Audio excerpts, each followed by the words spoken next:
Look, this video is for those who have just finished their national service. It's for the young guys. You see, most of you are around the age of 24 to 27 years. And once you finish tertiary in Ghana, believe you me, most of your parents will no longer want you to stay in the house. They want you to go out there, work, get money and take care of them because they feel they've already invested in you. Especially those from the middle class to lower class homes. But those from the upper class, they will be traveling outside to go and further their education, do their masters or any of the professional courses. But most of you are not from privileged homes. So what this means is there's something called midlife crisis. Your midlife crisis has begun because this is the first time for you to begin to pay your rent, electricity and water bill. Meanwhile, you don't have a job. And strictly speaking, you don't know when you'll be getting a job. So those of you that have girlfriends, you are still trying to cling on to a girl. Look, it's not as if you love that girl. It's the emptiness inside you and the uncertainty. That is what is making you feel vulnerable and afraid, and you think you have to lean on someone. And in this particular stage, most of the women no longer find you very attractive. In fact, they don't want to be with you because they see you as a potential problem, so they will avoid you.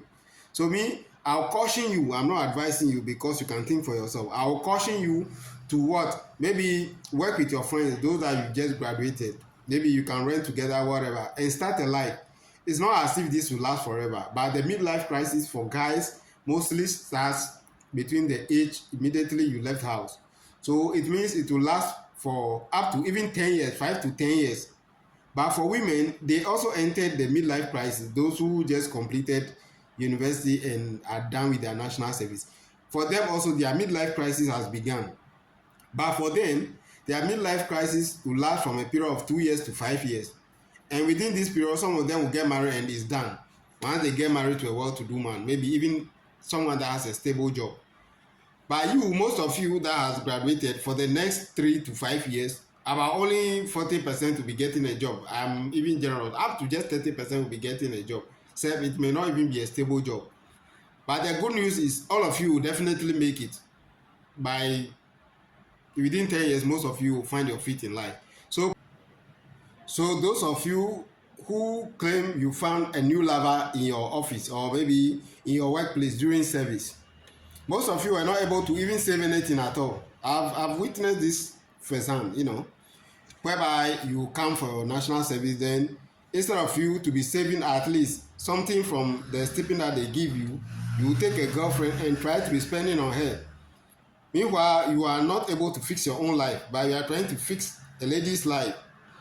And believe you me, immediately that lady get a job or finish the national service, she may be lucky enough to travel and leave you behind. All your investment into the relationship has gone down the drain. You get what I mean? And don't try to enter into relationship. This is not the time for you to enter into relationship. Go and work on yourself. Don't be in a rush to marry because most of the girls at your age who wants to get married, they are escaping something. Some of them are escaping poverty. Some of them don't want to pay their own rent. They don't want to pay electricity, water bill because they can't do it. So it's like they want to use marriage as a shield. So they are not coming for you.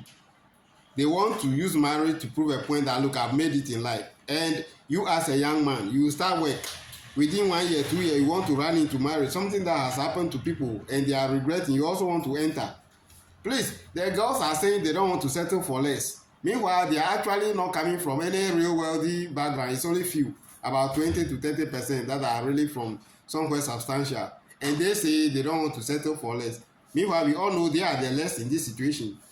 But why would you want to be blamed for what they could not get themselves? So please don't repeat the same mistake your forebears made. Think about yourself. Thank you.